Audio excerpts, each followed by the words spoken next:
those people in life that appeal to the worst in you and not the best in you, and whenever they connect with you, they bring you down to where you were before?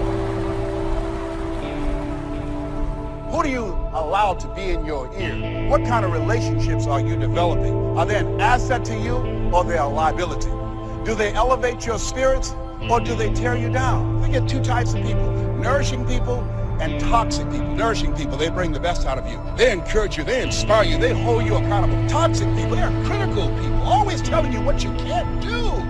They're always measuring your possibilities based upon their failures.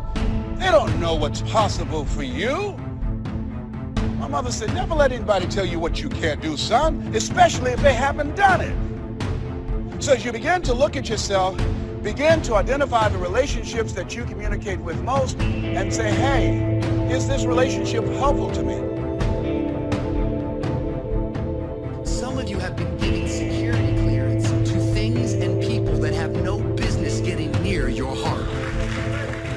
You need to learn how to guard that thing, because if you don't guard it, stuff gets in it, and what gets in it comes out of it. That's why you have to decide that I'm gonna guard this, my heart, and I'm not gonna let anything get security clearance. Guess what? Shame, you don't have clearance to my heart. Insecurity, you don't have clearance to my heart.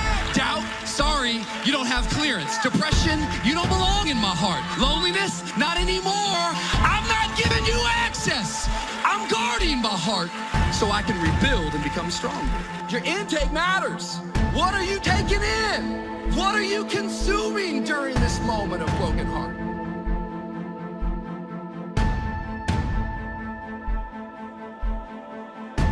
You need to learn to think, because thinking makes you act effectively in the world. Thinking makes you win the battles you undertake, and those could be battles for good things. If you can think and speak and write, you are absolutely deadly.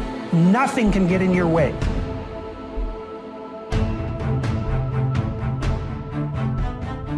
I don't care how much you murmur and complain and kick and fuss and scream and yell. When you know that God has a plan for your life, He has you tied up while you're acting crazy. Tie you up while you're trying to do your own thing. Tie you up while your ambition is out of control. Tie you up while your temper is raging. Sometimes God will tie you up till the time is right.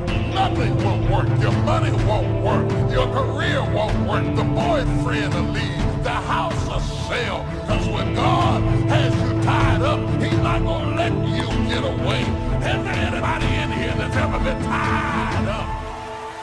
When I look at how my friends got loose, I thank Him for tying me up. I wasn't happy about it then, but I'm glad about it now. Feelings will lead us astray. Feelings can get us into trouble. And throughout life, you're going to have plenty of opportunities to lose your temper and say things you regret. You're going to get up some mornings and feel like being depressed, feel like being impatient, feel like getting upset. See, the feelings are always going to be there. But we've got to learn how to follow wisdom and do what we know is right and not just follow our feelings around. I heard somebody say, I can feel my emotions rising, but I made a decision not to get on board. Just because you can feel those emotions doesn't mean you have to get on board. And to be disciplined means to do the right thing when you feel like doing the wrong thing. When you feel like saying something that you know you shouldn't say, no, don't get on board. If things aren't going your way and you kind of feel like being discouraged, no, you've got to learn to discipline the negative feelings and keep a good attitude anyway. When somebody offends you and you feel like holding a grudge, no, discipline that emotion and learn to forgive them anyway. Trying to handle heartbreak, it's so important that we understand there has to be output to our life. Listen to me, if you're broken, don't take a break. Don't let the person who didn't love you stop you from meeting the person who will love you.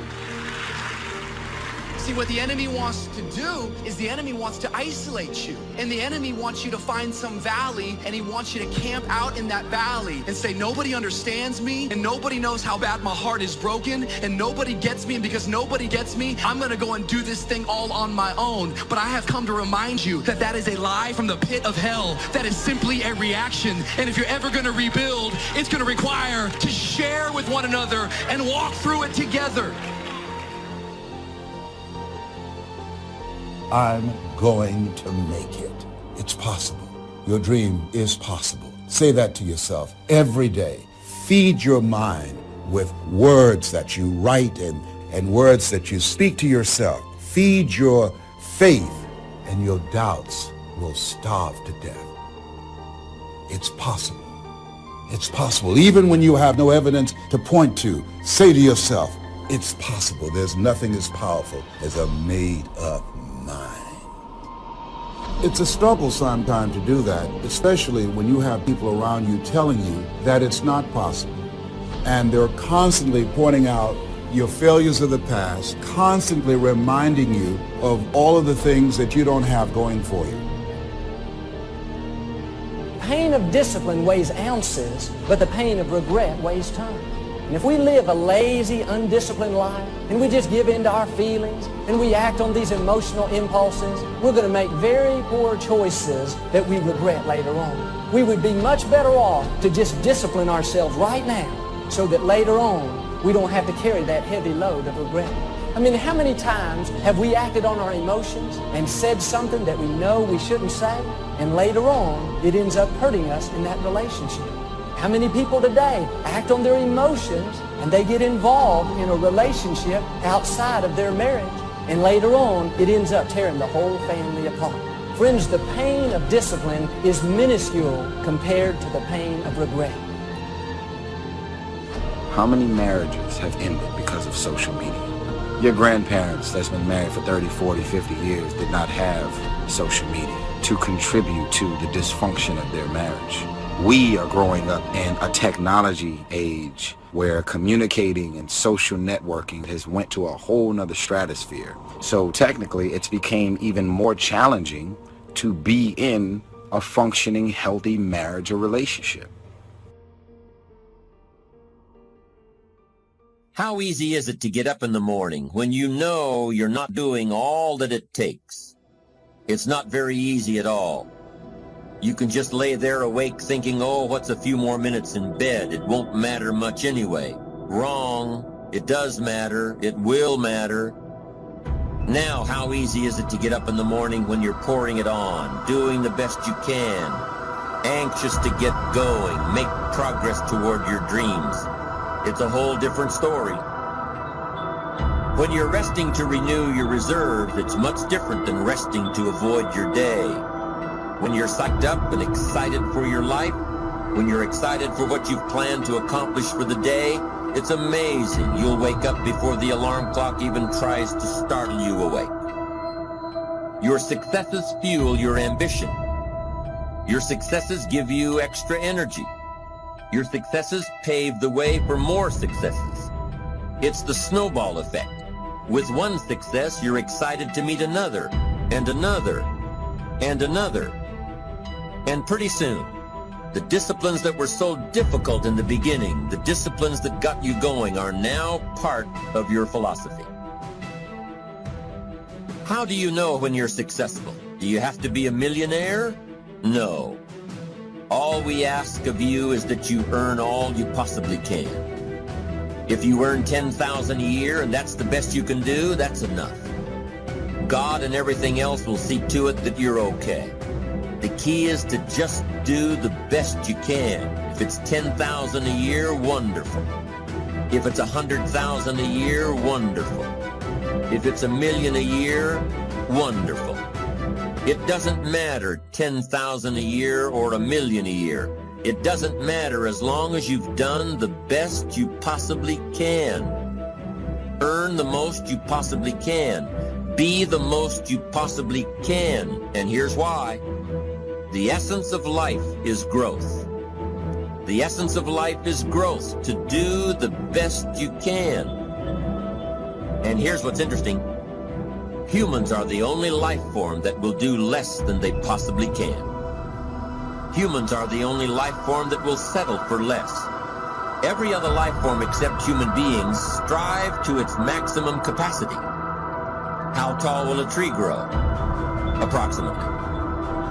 As tall as it possibly can. You never heard of a tree growing half as high as it could. No, trees don't grow half. trees send their roots down as deep as possible, stretch their limbs up as high as possible, produce every leaf possible and every fruit possible. As a matter of fact, you never heard of a human physically growing half. We keep growing until we're done. Now that's a part of life we can't control.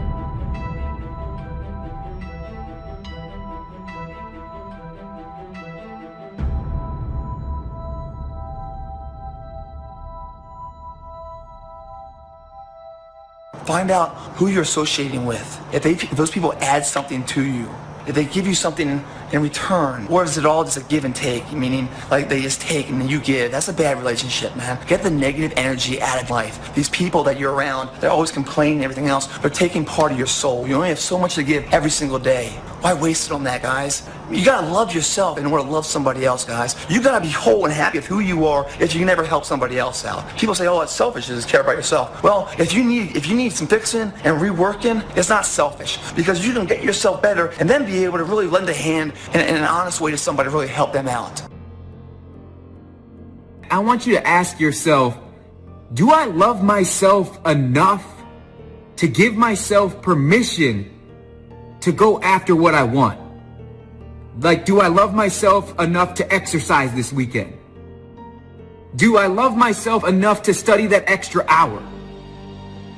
Because when you can start saying yes to loving yourself, you start to realize just how far you're able to go. And I wish people knew that the ability to succeed, it's all inside of you. It's never been hidden. It's just, do you love yourself enough to let it out? The best version of yourself is so beautiful and so amazing. And yes, people may not accept you all the time and they may hurt you, but I don't want you to keep that in, because you were meant to be a certain type of person, and there's somebody out there in this world who needs to see you for who you are. The growing of our minds, the expansion of our minds, that we can control.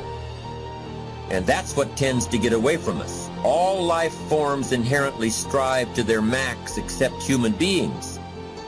Now, why wouldn't human beings strive to their maximum possibility? Here's why. Because we've been given the dignity of choice. It makes us different than alligators and trees and birds. The dignity of choice makes us different than all other life forms. And here's the choice: to become part of what we could be, enough to get by, or to become all that we can be. My best advice for you is to choose the all. Earn all you can, make all the friends you can, read as many books as you can, develop as many skills as you can, see as much as possible, do as much as possible, make as much fortune as possible, give as much of it away as possible. The max. There's no life like it. I'm telling you, once I got on track, I've never looked back. Pick up the challenge. Go for it. Take the best of the two easies. Take the route of it's easy to get ahead. It's easy to do all you can. It's easy to succeed. It's easy to have financial freedom. The more you do, the more you get. So the two primary benefits of positive reinforcement are, number one, to build good habits, and number two, to create more energy to fuel your ambitions, your desires, your achievements. How can you isolate what's working for you and what isn't? How can you make sure that you are reinforcing your positive disciplines? Well, if it isn't apparent, easy to see right away, if what you're doing is happening in such small increments that you're not sure if you're on track, then you need to be writing it down. You need to keep a journal anyway. But if you really aren't sure that what you're doing is making measurable progress, you need to keep a written record. You need to write down everything that may be relevant in your day. What you did, who you saw, what you felt, how it may or may not affect you now and in the future. The best way to track your activities of the day is to write them down. The best way to track your activities of the week is to write them down. The best way to analyze your progress through the year is to have written it down. Why? So you can look back on it. Because by keeping a written record of your life, you will be more accountable. By putting into writing the action steps that you have planned, you will easily see what works and what doesn't. Most people just try to get through the day, never writing anything down, never keeping track of their progress along the way, never really knowing if they are doing all they can to reach their goals, to drive their ambition. But gifted people learn to get from the day. They don't let a day end without picking up some valuable experience, some emotional content, some idea that may positively affect their future. To get the most from a day, to learn the most from a day, you need to be able to reflect on the day.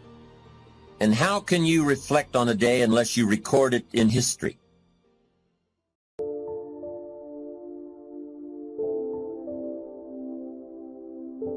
It's easy when you finally find yourself in a good job to stop pursuing mental development. Have you heard about the accelerated learning curve? From birth up until the time we are about 18, our learning curve is dramatic, and our capacity to learn during this period is just staggering. We learn a tremendous amount very fast. We learn our language, our culture, our history, science, mathematics, everything. But guess when this learning curve starts to taper off? When we get our first job, usually. Now sometimes, for some people it will continue, but sure enough, here's where it usually levels off. If there are no more exams to take, if there's no demand to get out paper and pencil, why read any more books? Now you will just learn by some experience, just getting out there and by doing it wrong and doing it right and stumbling around. You learn some. But can you imagine what would happen if you kept an accelerated learning curve all the rest of your life? Can you imagine what you could learn to do, the skills you could develop, the capacities you could have? So here's what I'm asking you to do.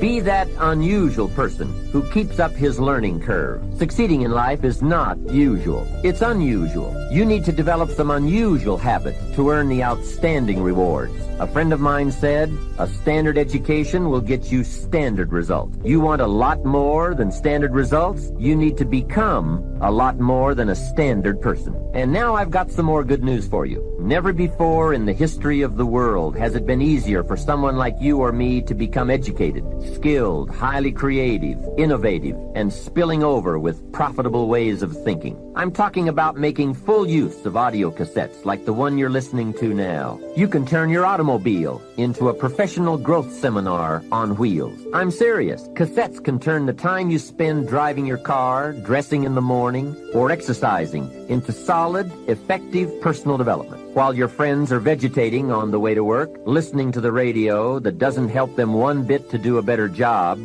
you're picking up new negotiating skills, better sales technique, or a new creative way to solve problems. Keep building your library of fine, quality cassette resources. There isn't a better place you can put a few dollars every month. Become a student of good ideas, wherever they can be found. Always be on the lookout for a good idea. Start with all the things you can do to make your life better and make you feel better about yourself. Make a list. Life will give you some pretty big challenges if you can handle the small ones. But unless you practice on the small ones and master those, you don't have a chance for the major one. A man strides out of his house to go straighten out the corporation, and he has not yet straightened out his garage. Who's kidding who? So work on all the disciplines that will improve the quality of your life. And here's an important thought. Everything affects everything else. Every lack of discipline affects every other discipline. Mistakenly, the man says, "This is the only place I let down." See, that's not true. Every letdown affects the rest of your performance. Now here's the positive side. Every new discipline affects every other discipline. Every new thing you try affects the rest of your performance. Isn't that exciting? So get started on every small discipline you can think of. You can't believe what it will do for your self-confidence. And remember, the greatest deterrent to success is lack of self-confidence. And lack of self-confidence comes from not doing what you could do. Next comes self-motivation. And really, it's the only kind of motivation there is.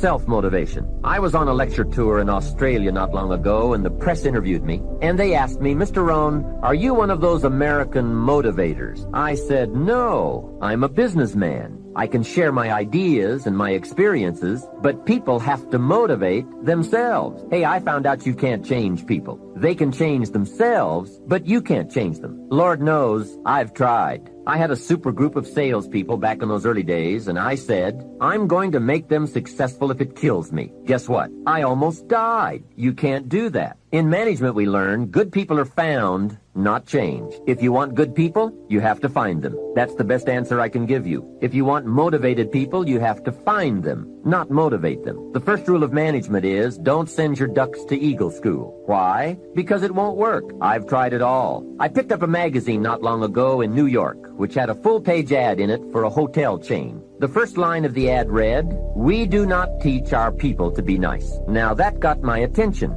And the second line said, "We simply hire nice people." I thought, what a clever shortcut. Motivation is a mystery. Why some people are and some are not. Why does one person in sales see his first prospect at 7 in the morning and the other salesperson sees his first prospect at 11 in the morning? Why would one start at 7 and the other start at 11? I don't know. I call it mysteries of the mind. I give a lecture to 1,000 people. One walks out and says, I'm going to change my life. Someone else walks out with a yawn and says, I've heard all this stuff before. Why is that? Why aren't they both affected the same? I don't know. I call it mysteries of the mind. I'm going to have to get another mentor.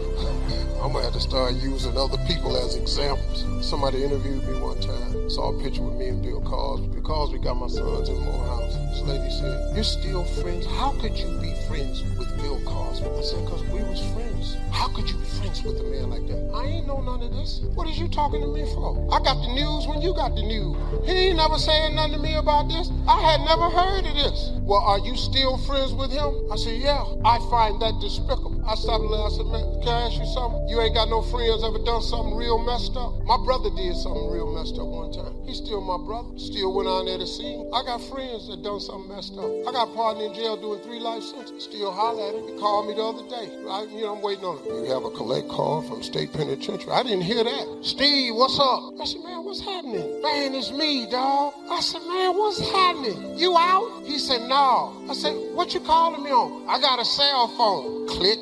I got to hang this phone up. Because when they find that cell phone, they can't trace numbers and all of a sudden Steve Harvey numbers show up. I can't talk to this fool in here doing 3 life sentences with no damn cell phone.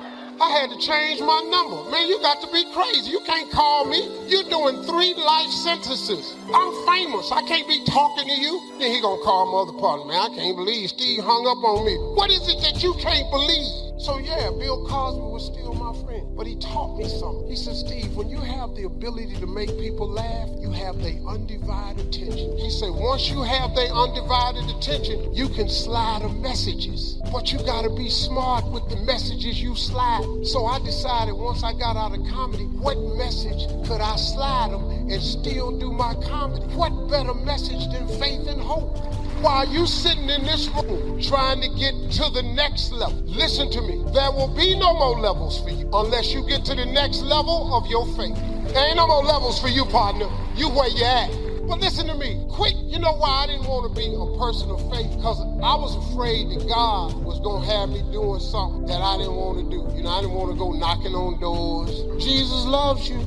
People hiding behind couches, treating me like I'm a Jehovah's Witness. You know how they do. Ding dong. Oh, I got the beating of my life. My mama said it's Saturday morning between 10 and 2. Now, you know they come by and ring the doorbell? Don't go to that door. 12 o'clock, ding dong. Hello, is your mama here? Wait a minute, mama, it's the people at the door. Didn't I tell your black ass not to go to that door? What is you going to the door for? Who is at the door? Them people with them Bibles? Pow! I'm not here, and I told you not to tell nobody I was here. My mama say she not here. Boy, I'm so stupid.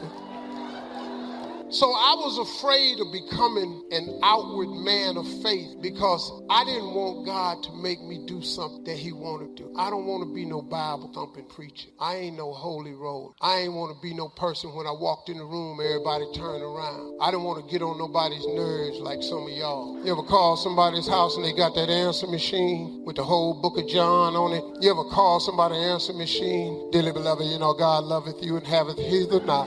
Whenceforth thine own heart be true, knowing that Jesus loveth, crucified in the holy name, blood of the Lamb, washed in his beckoning power, knowing that he is essential to your lifeblood of your loving, lasting Father. All these Christ and holy, henceforth and furthermore, asking all of these things with your righteous blood in your hand of him, knowing that all things is possible through Christ that love the Lord, realizing that nothing comes without his strength. All things are possible of him that strengthens me. In Jesus' name, amen. Ooh, that sound of the tone leave a message. Dog, I just called to say hi. Them people like that, I ain't want to be one.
tough times never last, but tough people do. It's not there to stop you. It's only there to challenge you. You want to grow through it.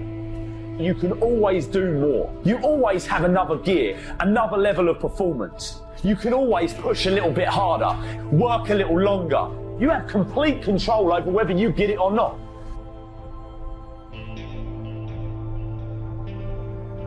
I love me. So the day that you decide to stop loving me, I'm not gonna love myself any less. I believe in me. If you stop believing in me, I'm not gonna believe in myself any less. If you believe that I'm irrelevant, because you think or believe that about me, it doesn't mean that I'm gonna believe it about myself. A person of character doesn't care if you discover their private life. If you are afraid that I may find out about your private life, you have no character. You are a character. The day that you allow the opinions of the outside world to dictate the way you feel about yourself, it is the beginning of the end of you living a blessed and self-loving, secure life.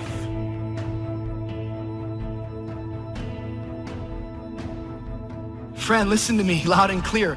Do not pick your friends that are enabling you. Pick some friends who empower you. Please don't enable me in my brokenness.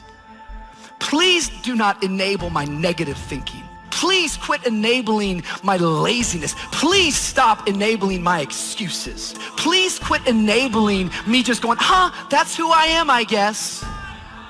I don't need to be enabled. I need some friends who will empower me. Love yourself, believe in yourself, independent of the validation of the world. Have opinions and feelings about yourself, independent of the feedback. Why you gotta have somebody calling you beautiful every day in order for you to feel beautiful? Do you believe that you're beautiful? Or do you only believe you're beautiful when other people say that you're beautiful? Self-love is the cure to self-hate.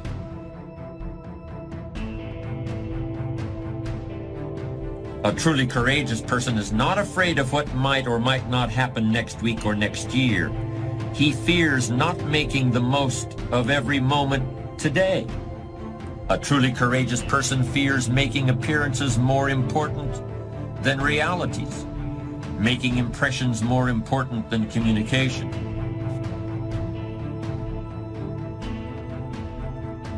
Expect things to get better for you, because they are. See, life is cyclic. You're not, whatever experience you're having right now, it has not come to stay.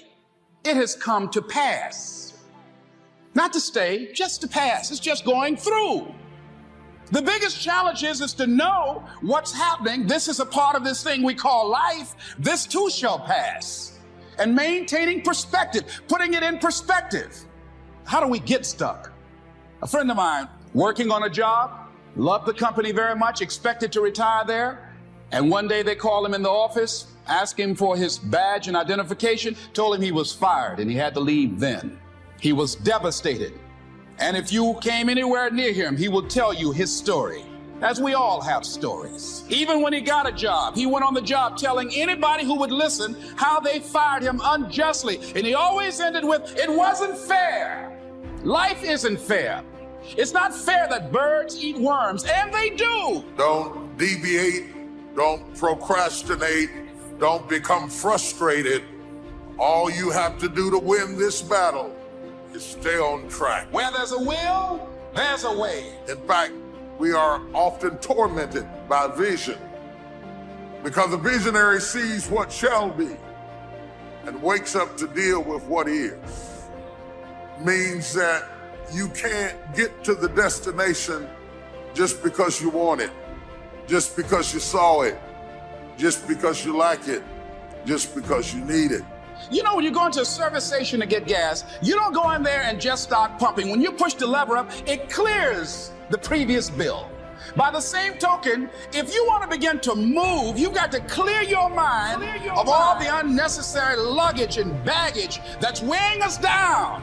All of us have experienced some tragedy, and if we haven't, we will. Sometimes your life will be in a slump. And you can either let it destroy your life or you can build upon it. I'm not going to let this destroy You can permit it to let it hold you down, or you can decide, I'm not going to let that happen to me. I'm bigger than this. I don't care how good you are. I don't care how talented you are. I don't care how much you work on yourself. There are some times when things aren't going to go right. There are times when anything that can happen will happen. Make a declaration to yourself. Declare all-out war that you're going to get out of this rut. I suggest to you that if you are facing a challenge, don't stop. Stay busy. Work your plan. Continue to do those things that you know that work for you after you have evaluated yourself in the situation.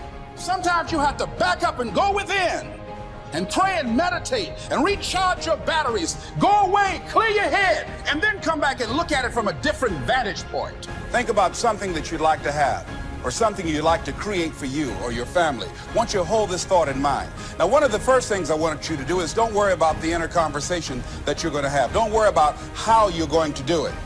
That's going to come. You're going to develop a plan of action. You will find the way. You'll become the kind of person that can attract the people, the resources, in order to make that become reality. The discipline can seem like it's your worst enemy, but the reality is, discipline is your best friend, and it'll put you on that path. The path to strength and intelligence and happiness. What is the vision for your life? What are the ideas and the dreams for your life? Who are you? What are your gifts and talents? What is your ultimate destiny and your goals? God will never give you something somebody else is supposed to have. Negativity, you can protect yourself from negativity. And that's what stops most people, negative thoughts. You can coat your mind from negativity. It's a real simple exercise to do. I do it every morning before I walk out the door. So I walk out as a positive person. The way you can put a coating around your mind is with one simple thing: gratitude. Passion gives us a great amount of energy, and when we have that passion, there's something about how we love what we're doing and we enjoy what we're doing, and passion energizes us. It's possible to be passionate about something that you're not gifted in. Hello? Let me explain. Have you ever watched the tryouts at an American Idol? We can see that most people aren't as successful as they wish they were. Do you see there's a connection between these two very common phenomena? I hope you'll understand that it's in your best interests to take responsibility for everything you do. You spend your life performing for a crowd, it'll kill you. And you're like, I'm good. I'm not a singer. I don't perform for people. It's gotten much deeper than that now. It's the feeling that we get when we start offering ourselves up in a form that is more impressive to people, but is not authentic to us. See, when you're going someplace and you already know how much you're going to make, you already know how far you can go, you're in a dead-end position. It erodes your self-esteem. It lowers your sense of yourself. It creates an emptiness in you. So I say that your life is worth finding. You have been disappointed over and over and over again. And every time you try, you come up short. And some of us have tried, got blocked. Tried, got blocked. Tried, got blocked. And I tried so hard and I still got looked over. And don't you know it's hard when your expectation has been damaged by disappointment? It's a slow damage. It's a slow tearing of the muscle fibers. The day that you start living your life according to everybody else's opinion is the beginning of the end. Your problem is every time you step out, you have yoked yourself up to people that you have no business being yoked up to, and your life is going in zigzags. Why is it I'm back here again, this time like I was last year? I should have overcome that. I should be further. I should be stronger. Most of y'all don't actually know your self-worth. You don't know your self-value. So you're like a vulnerable little child. You're shaking, and it's like, everybody loves me this week, so I love me this week. Next week, it drops. So now you're running around insecure and not loving yourself, sad and depressed, based on the feedback, the responses, and the energy that the rest of the world is giving you. But have you ever considered the reason why you're going in circles is because you never stop to consider, have I ever checked my circle? Someone say, check your circle. Don't be so obsessed with them. Be obsessed with your own reality TV program called Your Own Life, right? How about the news? All the time they're trying to distract us. I'm not saying don't know about them, but it's such a convenient escape from the work. What it takes to win is not worrying about all that stuff. That should be the background noise. How do we increase our self-esteem? You have to begin to fortify yourself. I believe that you have to begin to consciously monitor your inner conversation and start talking to yourself. Start building yourself up. Sometimes the only good things you will hear about you are the things that you say to you. It's something in me that says, I need to do this. So that's the first voice. But we've trained ourselves to ignore this voice and listen to the second voice that I believe is a collection of the average society. It's what we learned. It's the practical voice, the should voice. Whenever you say I should do, where are you getting that from? What society says. Well, we forget society's kind of crazy. It's like, why are we using them as the bellwether that we should get our advice from, right? 52 is the age at which a man's philosophy is fully formed. But it's okay to run a little behind schedule as long as you recognize it and do something about it. And you don't need volumes of books or the library in order to create a personal philosophy.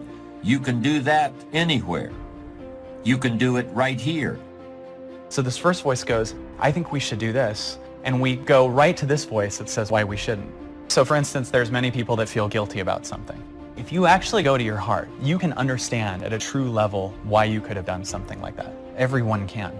But what causes our pain is trying to get society to understand why we did something. But the collective society isn't at a consciousness where they've forgiven themselves for anything. So there's a lot of judgment you'll look at in yourself if you look at yourself through society's eyes. The truth will set you free. The truth will stand, and the truth will deliver you from procrastination and laziness and the downward spiral that comes with a lack of discipline. Character is the dedication to a set of standards. What are your standards that you've set for your life? I will never violate my standards. You got to say that every day. I do not tell lies. That's a standard. So don't believe the lies, believe the truth. And the truth is, you have time. You have the skill, you have the knowledge and the discipline to get it done. Yet in life, outside of that one area, most of us are worried about suffering. We're afraid of it. When we're suffering and sacrificing, we wonder whether it's worth it. We wonder whether we're supposed to. We wonder whether sacrifice or setbacks or suffering is a sign it's not our real dream, don't we? If you really want to develop the power of positive thinking as a habit, as a lifestyle, as a strategy for success, then decide right now to find something to appreciate from any seemingly negative person or situation, and develop the habit of giving compliments. See, at the gym, you'd never think, oh, I'm going through some pain and discomfort. This must be a sign I shouldn't be at the gym. You'd never think that.